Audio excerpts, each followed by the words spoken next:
এই এই তুই নিজে রাস্তা পার হচ্ছিস কেন ভাই? তুই নিজে মরতে আর আমাকে মারতে যাই তোর খেয়াল কর ভাই।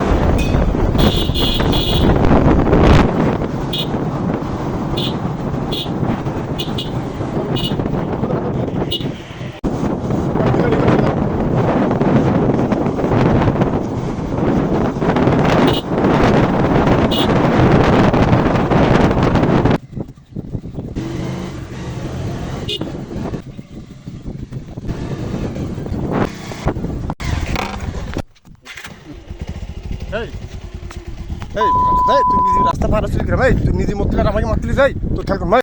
এ ভাই তুমি কোন দেশটি যা কেন? আমি হাত দিয়ে সিগন্যাল দিতেও তারপরে পার হয়েছি। এই তুই হাত দিয়ে সিগন্যাল দিয়ে পার হয়েছিস মানে? এই কি মানুষ না ইঞ্জিন? এই তুমি কোন দেশটি যা কেন? এই সাইডে এসো সাইডে এসো সাইডে এসো। এই একটা লোকের ভুল হতে পারে না, তুই ওরে ওইভাবে বলতেছিস কেন? হ্যাঁ ওরা কিভাবে বলবো? আপনি দেখলেন না মোবাইল হাতে নিয়ে টিপতে টিপতে রাস্তা পার স্যার আমাকে সিগন্যাল দিলে, এটা কি কোনো নিয়ম? ওকে কি নিয়ম কারণে কিছু বোঝে? এখন যদি আমাকে একটা অগ্রহণ করে দিত তাহলে ড্রাইভার কিনে নিত, মোটর সাইকেল হিসেবে তো জরিমানা আমাকে দিতে হইতো, তা আমি বকবো না ওরে? মোটর সাইকেলে দুর্ঘটনা করেছি এটা ঠিক আছে, সবই ঠিক আছে, কিন্তু আমাদের ছোট ভাই না, ওর সাথে এইভাবে কথা বললে হবে? এই তুমি শোনো, জি ভাই বলেন।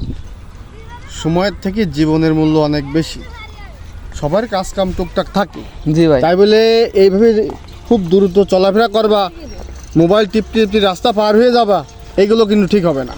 আচ্ছা আমরা ভাই, মোটর সাইকেল যখন চালাই আমাদের অনেক কাজ কাম থাকে, ব্যস্ত তার ভিতরে থাকি বলেই তো আমরা মোটর সাইকেলে আসি নাকি? জি ভাই। তা তোমরা যদি এইভাবে মোবাইল টিপাটিপি করো রাস্তাঘাটে, তাহলে আমরা কীভাবে গাড়ি ঘোড়া চালাবো?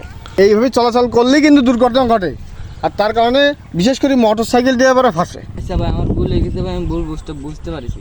আচ্ছা ঠিক আছে, এভাবে রাস্তাঘাটে চলাফেরা করবো না, ঠিক আছে? জি। আর তুই ওরে কীভাবে গরম দিলি? ও ছোট ভাই, ওর একটু সাবধানে কথাবার্তা বলবি, ও যাতে বিষয়টা বোঝে। জি ও আমাদের ভাই না? জি জি তাহলে ভাষার সহিত বুঝাবি, তাহলে তোর কথাটা বুঝবে। জি ভাই, আচ্ছা ঠিক আছে ভাই, তুমি কিছু মনে করি না আমার কথা, আমি একটু আসলে তোমার ওই পারাবার দেখে আমার মাথা গরম হয়ে গেছিল ভাই, তো তুমি আমার আচ্ছা ভাই কোনো সমস্যা না ভাই, ঠিক আছে। আচ্ছা আচ্ছা ঠিক আছে, ভালো থাকো, আমাদের দোয়া খায়ের করি। হ্যাঁ আচ্ছা ভাই। আচ্ছা ছোট ভাই, ভালো থাকো তাহলে। আচ্ছা ভাই থাকেন।